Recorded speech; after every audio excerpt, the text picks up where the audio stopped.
Hello students, study 24 Udaipur में आप सभी का स्वागत है। आज के इस वीडियो में हम सामान्य संतुलन जनरल इक्विलिब्रियम का जो तीसरा पार्ट है उसको आज के इस वीडियो में हम डिस्कस करेंगे। देखिए, जो सामान्य संतुलन जनरल इक्विलिब्रियम की अगर हम बात करें तो इस टॉपिक को हमने 3 वीडियो में कवर किया है। फर्स्ट वीडियो में हमने पढ़ा था कि जो वस्तु एवं सेवाएं हैं उनका लोगों के बीच में उपभोग के लिए, विनिमय के लिए किस प्रकार से डिस्ट्रीब्यूशन होना चाहिए, वितरण होना चाहिए। फिर उसके बाद में दूसरे वीडियो में हमने पढ़ा था कि जो विभिन्न वस्तुएं हैं उनका उत्पादन जो किया जाता है तो उत्पादन के साधनों का जो आवंटन है वो किस प्रकार से होना चाहिए। तो उत्पादन और उपभोग दोनों का हमने अलग अलग स्टडी किया था। आज के इस वीडियो में हम इन दोनों का एक साथ में उत्पादन और विनिमय का जो सामान्य संतुलन है उसको हम डिस्कस करेंगे। और इस स्थिति को, उत्पादन और विनिमय का जो सामान्य संतुलन है, प्रोडक्शन और एक्सचेंज का जो जनरल इक्विलिब्रियम है, उसको एक तरह से हम प्रोडक्ट मिक्स, उत्पादन मिश्रण का सामान्य संतुलन या साम भी कह सकते हैं। अब देखिए, हमने कुछ जो मान्यताएं थी उनको हमने पिछले वीडियो में डिस्कस किया था। फिर भी हम देख लेते हैं कि हमारा जो ये इक्विलिब्रियम एनालिसिस है इसमें एक तरह से क्या क्या मान लिया गया है। फर्स्ट तो उसमें माना गया है कि अर्थव्यवस्था में जैसे दो वस्तुएं हैं एक्स एंड वाई, दो साधन हैं श्रम और पूंजी, और दो उपभोक्ता हैं ए एवं बी। ठीक है, उनको हम यहाँ पे मान लेते हैं कि माना कि बाजार में जैसे दो उपभोक्ता हैं। कौन कौन से उपभोक्ता हैं उनको हमने कह दिया है, ए उपभोक्ता हैं, बी उपभोक्ता हैं। इसी तरीके से दो वस्तुओं का उत्पादन किया जा रहा है एक्स एंड वाई, और उत्पादन के दो साधन हैं श्रम और पूंजी एल एंड के। तो इस तरीके से फर्स्ट मान्यता तो हमारी ये हो गई है। साथ ही साथ हमने माना कि जो उत्पादन की टेक्नोलॉजी है वो एक तरह से स्थिर है, और उत्पादन के जो दो साधन हैं श्रम और पूंजी, उसमें एक तरह से पूर्ण रोजगार की स्थिति है। उत्पादन के साधनों की मात्रा स्थिर है। श्रम की जो इकाइयां हैं, ठीक है, श्रम की सभी इकाइयों को एक तरह से समरूप माना गया है, होमोजीनियस माना गया है। तो ये कुछ एजम्पशंस लेके हमने उपभोग की स्थिति में सामान्य संतुलन और उत्पादन की स्थिति में सामान्य संतुलन का अलग अलग अध्ययन किया था। अब हम दोनों का एक साथ उत्पादन और विनिमय के बीच में सामान्य संतुलन किस प्रकार से होगा उसको हम डिस्कस करेंगे। देखिए, जब हम जनरल इक्विलिब्रियम, सामान्य संतुलन की बात करते हैं तो सामान्य संतुलन का मतलब क्या होता है कि जब सभी बाजारों में एक साथ संतुलन की हम बात कर रहे हैं, वस्तु बाजार हैं, साधन बाजार, इनमें एक तरह से क्या होता है, पारस्परिक संबंध पाया जाता है। तो ऐसी स्थिति में इनमें एक साथ संतुलन की बात की जाए, सभी वस्तुओं, सभी साधनों और जो डिसीजन लेने वाले जो आर्थिक एजेंट हैं, उत्पादक, उपभोक्ता, इनके बीच में संतुलन को जब हम एक साथ स्टडी करते हैं तो वो एक तरह से क्या होता है, हमारा सामान्य संतुलन होता है। इसके बारे में हम पहले पढ़ चुके हैं। अब देखिए, उत्पादन और विनिमय का जो सामान्य संतुलन है वो कब होता है, उसके लिए एक शर्त है। क्या शर्त है, M R T X Y, जो रूपांतरण की सीमांत दर है, marginal rate of transformation, X और वाई दो वस्तुएं हैं, दो वस्तुओं का जो अर्थव्यवस्था में उत्पादन किया जा रहा है उनकी जो मार्जिनल रेट ऑफ ट्रांसफॉर्मेशन है, उत्पादन रूपांतरण की जो सीमांत दर है वो, और M R S, marginal rate of substitution, उपभोक्ता के द्वारा दो वस्तुओं का जो प्रयोग किया जा रहा है उसकी दर को हम क्या कहते हैं, एम आर एस कहते हैं, प्रतिस्थापन की सीमांत दर। तो दो वस्तुओं की जो प्रतिस्थापन की सीमांत दर है उपभोक्ता के लिए वो बराबर होनी चाहिए उत्पादक द्वारा जो दो वस्तुओं का उत्पादन किया जा रहा है उनकी रूपांतरण की सीमांत दर के बराबर। रूपांतरण की सीमांत दर का मतलब क्या हो गया, एक वस्तु का उत्पादन करने के लिए उसको दूसरे के साथ में प्रतिस्थापित किया जाता है। क्योंकि देखिए, जो हमारा रूपांतरण वक्र होता है जिसके बारे में हमने पहले पढ़ा था कि अगर x और y दो वस्तुओं का अर्थव्यवस्था में उत्पादन किया जा रहा है तो जब एक वस्तु का उत्पादन ज्यादा किया जाता है तो दूसरी वस्तु का जो उत्पादन है वो एक तरह से क्या करना पड़ता है, कम करना पड़ता है। तो एक वस्तु का दूसरे के लिए जो प्रतिस्थापन होता है उसको प्रदर्शित करने के लिए हमने रूपांतरण वक्र का प्रयोग किया है। और रूपांतरण वक्र का जो ढाल होता है उसको हम किसके द्वारा प्रदर्शित करते हैं? MRT/XY के द्वारा। मार्जिनल रेट ऑफ ट्रांसफॉर्मेशन जो है एक्स और वाई दो वस्तुओं के लिए जो उत्पादक से संबंधित हैं वो बराबर होने चाहिए किसके? उपभोक्ताओं के द्वारा जो दो वस्तुओं का प्रयोग किया जा रहा है उसके बराबर होने चाहिए। तो उत्पादन और विनिमय का जो सामान्य संतुलन है वो कहाँ पे होगा? उसकी पहली शर्त क्या होगी हमारी? MRT/XY equal to MRS/XY। दोनों का अर्थ समझ में आ गया? MRT क्या होती है और MRS क्या होती है।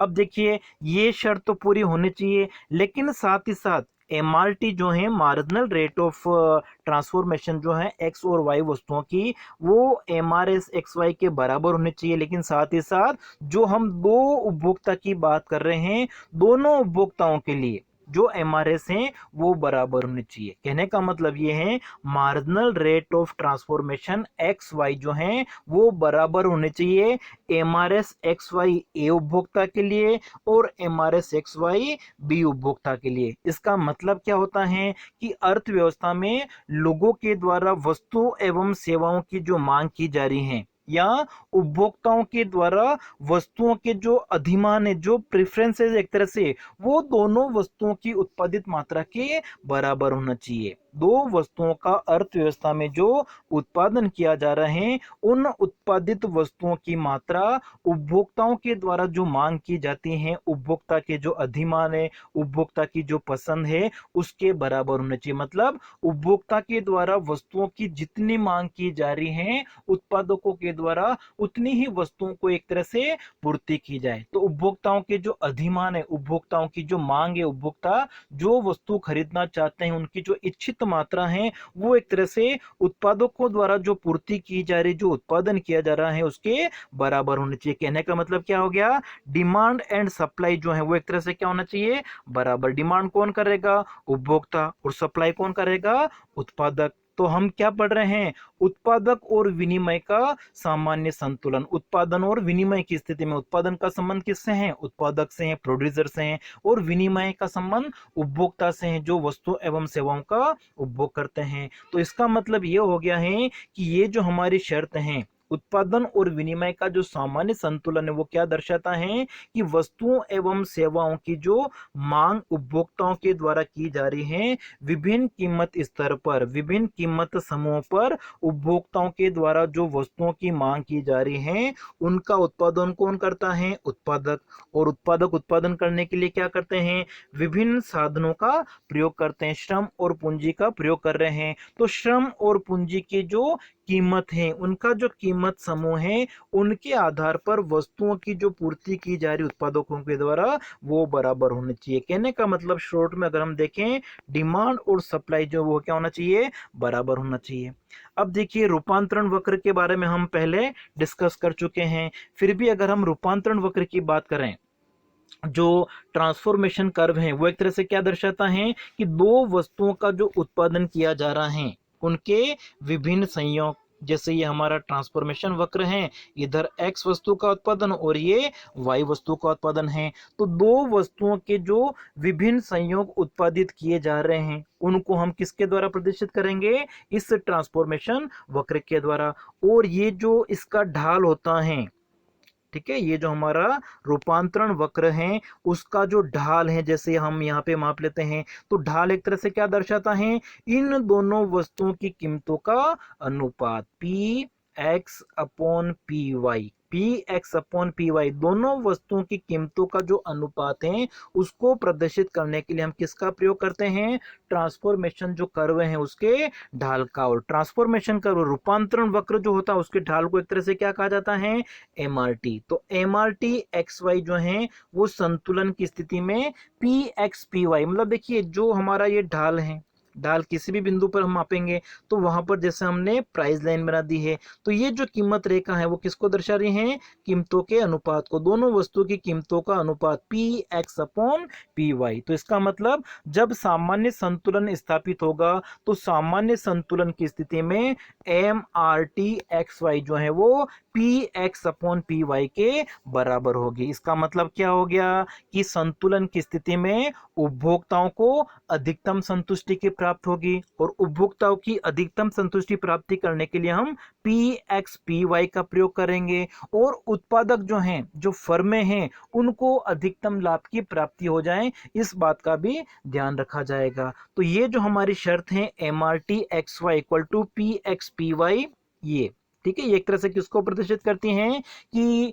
जो सामान्य संतुलन है वो उस बिंदु पर निर्धारित होगा जहां पर उत्पादकों को, जो फर्म है, उनको अधिकतम लाभ, मैक्सिमम प्रॉफिट मिले, क्योंकि उत्पादक जो उत्पादन करते हैं वो किस उद्देश्य के लिए करते हैं, अपने लाभ को अधिकतम करने के लिए, तो उत्पादकों का लाभ अधिकतम हो जाए। और इसी तरीके से उपभोक्ता वस्तु एवं सेवाओं का प्रयोग करते तो उनको क्या मिलता है, सेटिस्फेक्शन, संतुष्टि मिलती है। तो उपभोक्ताओं को मिलने वाली संतुष्टि भी एक तरह से क्या हो जानी चाहिए, अधिकतम हो जानी चाहिए। इसका मतलब ये हो गया कि संतुलन की स्थिति में M R T X Y equal to P X upon P Y होगा। और अब यहाँ पे आप ध्यान रखिए कि जो हम कीमतों की बात कर रहे हैं, इस संतुलन की व्याख्या करने के लिए जो कीमतें ली गई हैं वो किस प्रकार की कीमतें हैं, रिलेटिव प्राइस हैं, सापेक्ष कीमतों की कल्पना की गई है। एक होती है निरपेक्ष, ठीक है, तो निरपेक्ष कीमतों को हमने नहीं लिया, हमने कौन सी कीमतों को लिया है, सापेक्ष। और सापेक्ष कीमतों का मतलब क्या हो गया,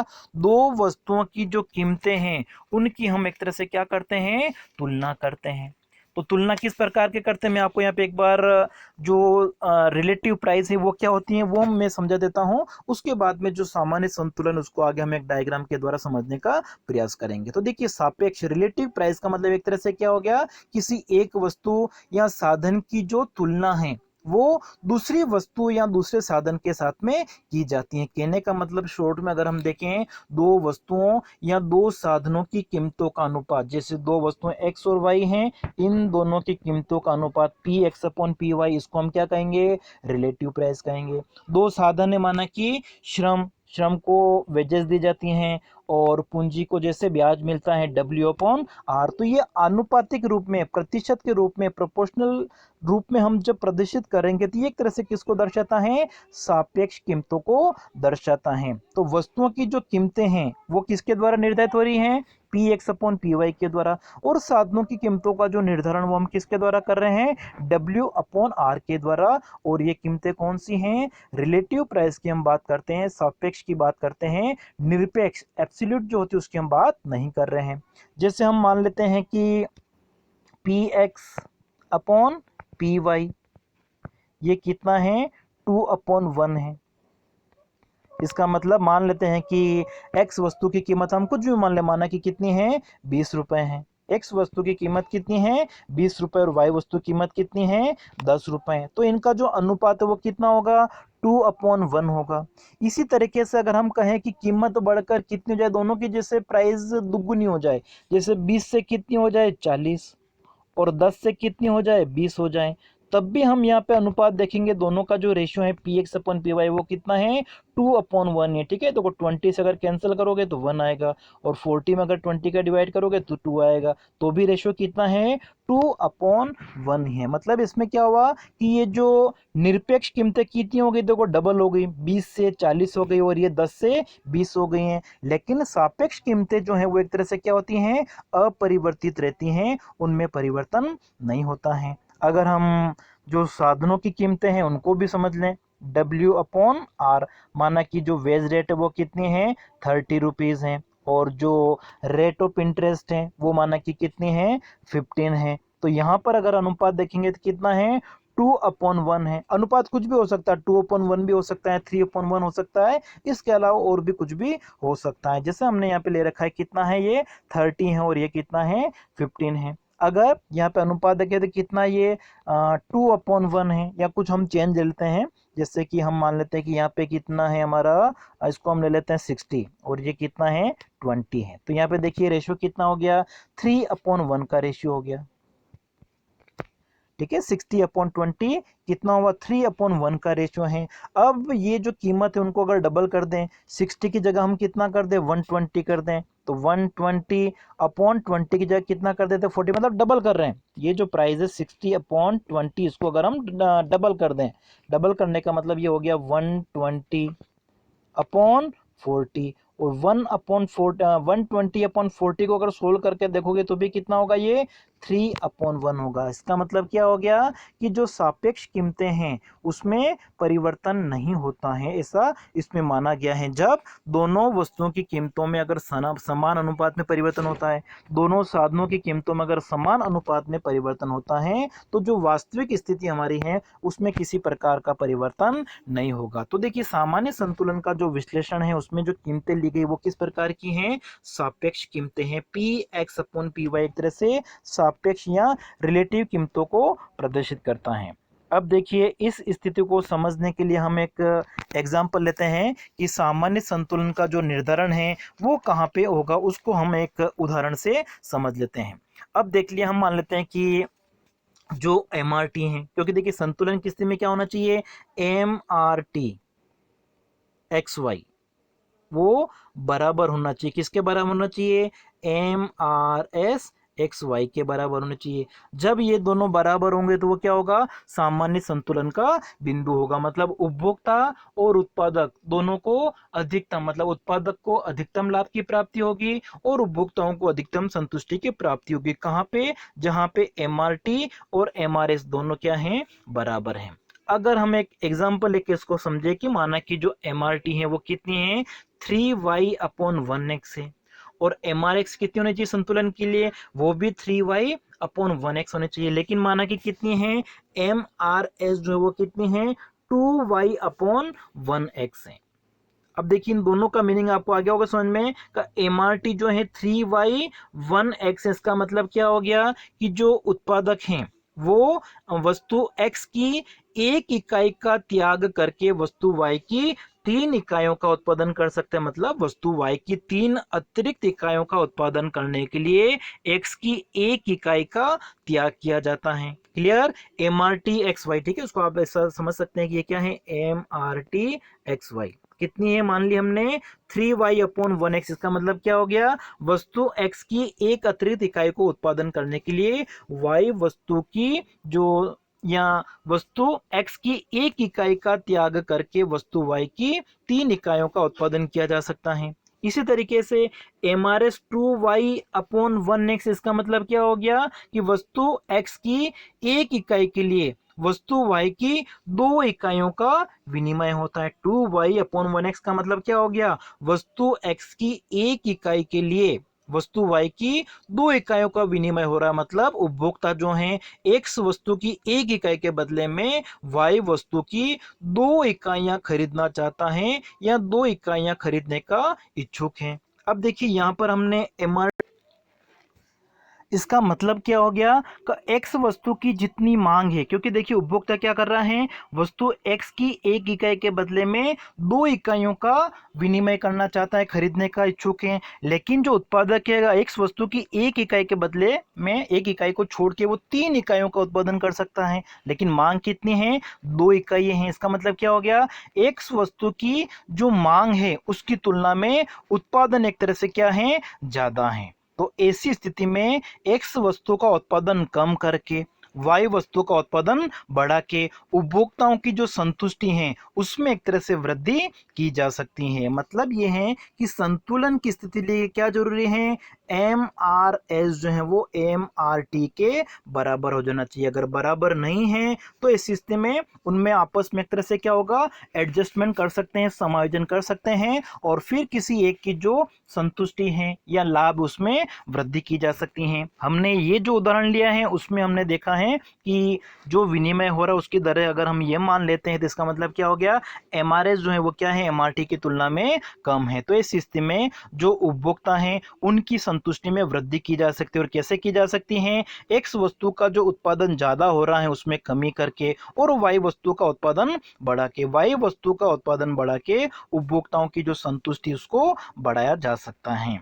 अब देखिए इस स्थिति को समझने के लिए हम एक डायग्राम जो है उसका प्रयोग करते हैं। इस डायग्राम में हम जैसे देखिए आपको संतुलन की जो शर्तें हैं वो याद रखनी है। अगर संतुलन की शर्तें आपको याद हैं तो उसके बाद में ये डायग्राम आपको आसानी से समझ में आ जाएगा। तो देखिए अधिकतम संतुष्टि के लिए उपभोक्ता क्या चाहेगा, अधिकतम संतुष्टि, और उत्पादक क्या चाहेगा, अपने लाभ को अधिकतम करना। तो संतुलन की स्थिति के लिए क्या जरूरी है, जो ये MRT है वो MRS/XY के बराबर होने चाहिए। अब देखिए इस डायग्राम में अगर हम देखें तो ये हमारा इंडिफरेंस कर्व है एक उपभोक्ता का, और एक उपभोक्ता का इंडिफरेंस कर्व ये है। इसी तरीके से ये हमारा क्या है, रूपांतरण वक्र है, ट्रांसफॉर्मेशन वक्र है, और ये हमारी एक तरह से क्या है, कीमत रेखा है, PX/PY को प्रदर्शित करती हैं। और संतुलन की स्थिति के लिए क्या होना चाहिए, MRS और MRT दोनों बराबर होने चाहिए। अब देखिए इस डायग्राम में अगर देखें MRT का जो स्लोप है उसको मेजर करने के लिए हमने ये जो लाइन है प्राइस लाइन उसका यूज किया है, और इधर जो MRS है, ठीक है, उसका जो स्लोप है उसको मेजर करने के लिए हमने ये लाइन ली है। अब देखिए ये इन दोनों का जो स्लोप है, इन दोनों लाइन का जो स्लोप है वो एक तरह से क्या है, अलग अलग है। जबकि संतुलन किस तरह लेके आना चाहिए कि दोनों का जो स्लोप है, ढाल है, वो एक तरह से क्या होना चाहिए, बराबर। क्योंकि देखिए जो MRS है वो इंडिफरेंस वक्र का ढाल होता है, जो तटस्थता वक्र है उनका ढाल क्या होता है, एक तरह से MRS होता है, और MRT क्या होता है, इस ट्रांसफॉर्मेशन कर्व का ढाल होता है, जो हमारी शर्त है। लेकिन दोनों के ढाल इस डायग्राम में बराबर नहीं है। यहाँ पर अगर हम देखें जो MRT है उसका स्लोप ज़्यादा है और MRS का स्लोप क्या है, कम है। इसका मतलब क्या हो गया, MRS जो है वो MRT की तुलना में कम है, और जब MRS MRT की तुलना में कम होगी तो इस स्थिति में संतुलन नहीं हो सकता है। संतुलन के लिए क्या जरूरी है, ये दोनों जो अनुपात है वो एक तरह से क्या होना चाहिए,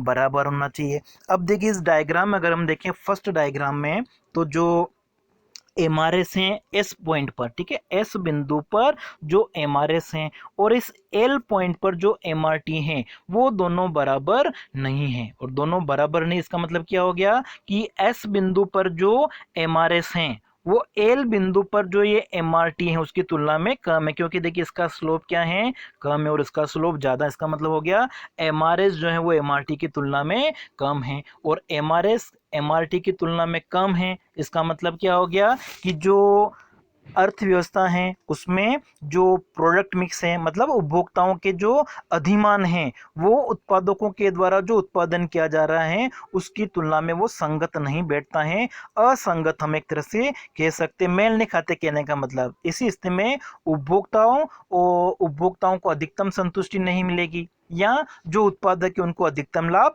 नहीं मिलेगा। मतलब संतुलन के लिए हमारी शर्त क्या है, MRS और MRT दोनों बराबर होने चाहिए। तो इस स्थिति में अगर हम देखें कि जो MRS हैं वो कम है और MRT क्या है, ज़्यादा है, तो ऐसी स्थिति में X वस्तु का अधिक मात्रा उत्पादित हो रही है और Y वस्तु की मात्रा क्या हो रही है, यहाँ पे कम उत्पादित हो रही है। तो उपभोक्ताओं को अधिकतम संतुष्टि प्राप्त करने के लिए जो उत्पादक है वो क्या चाहेंगे, X वस्तु की कम मात्रा, ठीक है, X वस्तु की उनको कम मात्रा उत्पादित करनी पड़ेगी और Y वस्तु का उत्पादन बढ़ाना पड़ेगा। Y वस्तु का उत्पादन बढ़ा के X वस्तु का उत्पादन कम करके जो उत्पादक हैं वो अपने लाभ को अधिकतम कर सकते हैं, और इसी तरीके से इसी एडजस्टमेंट से जो उपभोक्ता हैं उनको भी अधिकतम संतुष्टि की प्राप्ति हो जाएगी। तो समानता के लिए, संतुलन के लिए क्या जरूरी है, ये दोनों जो MRT हैं और MRS से वो क्या होना चाहिए, बराबर होने चाहिए। तो ये फर्स्ट डायग्राम अगर हम देखें कि ये दोनों बराबर नहीं हैं, इसलिए यहाँ पर उपभोक्ता का संतुलन नहीं हो सकता है। अब देखिए दूसरा जो हमारा डायग्राम है, इस डायग्राम में अगर हम देखें तो इधर हमने X वस्तु की मात्रा ली है OX पर, और OY हमारा जो एक्सिस, इधर हमने Y वस्तु की मात्रा ली है, और ये जो हमारा T डैश है वो एक तरह से क्या है, रूपांतरण वक्र है, ट्रांसफॉर्मेशन वक्र है। इसी तरीके से ये हमने कुछ इनडिफरेंस कर्व लिए हैं, ये B उपभोक्ताओं और A उपभोक्ताओं दोनों के हमने इनडिफरेंस कर्व लिए हैं। जिसको देखिए इस डायग्राम में अगर हम देखें तो जो ये E बिंदु हैं, इस E बिंदु पर जो MRS हैं A और B उपभोक्ता के लिए वो बराबर हैं, और साथ ही साथ Q बिंदु पर अगर हम देखें तो जो उत्पादक हैं उसका एक तरह से संतुलन है। क्योंकि देखिए E बिंदु पर जो MRS हैं बिंदु ई पर जो एमआरएस हैं, एमआरएस एक्स वाई, वो ए और बी उपभोक्ता दोनों के लिए समान है। इसी तरीके से तो देखिए इस डायग्राम में इस क्यू बिंदु पर अगर हम देखें तो एक्स वस्तु का जो उत्पादन है वो कितना है, ओ एक्स टू, और वाई वस्तु का उत्पादन कितना है, ओ वाई टू। तो उत्पादक जो हैं वो इस क्यू बिंदु पर संतुलन की स्थिति में है, और संतुलन की इस स्थिति में एक्स वस्तु का कितना उत्पादन हो रहा है, ओ एक्स टू, और वाई वस्तु का उत्पादन कितना हो रहा है, ओ वाई टू। अब देखिए इसी बिंदु पर अगर हम क्यू बिंदु पर बात करें तो क्यू बिंदु पर जो एमआरटी है, मार्जिनल रेट ऑफ ट्रांसफॉर्मेशन है, वो एमआरएस के ई बिंदु पर जो एमआरएस है उसके बराबर। क्यों बराबर है, क्योंकि इन दोनों लाइन का जो स्लोप है वो एक तरह से क्या है, एमआरटी जो हमने खींची इस लाइन से स्लोप, और ई बिंदु पर जो हमने स्लोप खींचा है, दोनों के स्लोप एक तरह से क्या है, पैरेलल हैं, और दोनों के स्लोप पैरेलल हैं, जो किसको दर्शाते हैं, ये हमारी जो प्राइस लाइन है पी डैश ये, और जे आई ये जो प्राइस लाइन है, इन दोनों का स्लोप बराबर। इसका मतलब क्या हो गया, ई बिंदु पर जो एमआरएस है वो क्यू बिंदु पर एमआरटी के बराबर। इसका मतलब उत्पादक क्यू बिंदु पर साम्य की स्थिति में है, संतुलन की स्थिति में है, लेकिन साथ साथ में उपभोग जो कंजप्शन का जो इक्विलिब्रियम है, जो जनरल इक्विलिब्रियम है विनिमय या उपभोग का, वो भी इसी बिंदु पर बराबर है। तो क्यू बिंदु पर MRT equal to P X upon P Y है, और साथ ही साथ यहाँ पर जो एम आर एस है, M R S X Y, वो भी दोनों उपभोक्ताओं के लिए समान है। इसका मतलब ये जो संतुलन की स्थिति है, संतुलन की स्थिति कहाँ पे निर्धारित हो रही है, इस ई बिंदु पर। ई बिंदु पर क्या है, M R S X Y A उपभोक्ता के लिए वो बराबर है M R S X Y B उपभोक्ता के लिए, दोनों के लिए बराबर हैं, और ये दोनों भी बराबर है साथ साथ में किसके, M R T X Y के क्यू बिंदु पर, और P X upon P Y के बराबर है। क्लियर हो गया कि ई बिंदु और क्यू बिंदु पर अगर हम देखें, M R T X Y equal to P X upon P Y equal to M R S, ठीक है, M R S X Y A उपभोक्ता के लिए बराबर है M R S X Y B उपभोक्ता के लिए। तो इस संतुलन की स्थिति को यहाँ पे हम बता रहे हैं। अब देखिए जो एक्स वस्तु का उत्पादन हो रहा है वो कितना है, ओ से लेकर एक्स टू है, और इसमें से ए उपभोक्ता जो है वो कितना उपभोग कर रहा है, ओ एक्स ए मात्रा। ठीक है, ये हमारा ए उपभोक्ता का जो इंडिफरेंस कर्व है वो क्या बता रहा है, ए उपभोक्ता के द्वारा कुल उत्पादन कितना है, ओ एक्स टू, इसमें से ओ ए उपभोक्ता के लिए उत्पादन की मात्रा कितनी है, ओ एक्स ए है, और बी उपभोक्ता के लिए मात्रा कितनी है, एक्स ए से लेकर एक्स टू। इस तरीके से एक्स वस्तु का वितरण हो रहा है दोनों उपभोक्ताओं के बीच में। इसी तरीके से वाई वस्तु का जो कुल उत्पादन है वो कितना है, ओ वाई टू, इसमें से ए उपभोक्ता के बीच में वितरण कितना हो रहा है, ओ से लेकर वाई ए तक, और बी उपभोक्ता के लिए कितना है, वाई ए से लेकर वाई टू तक, इतना।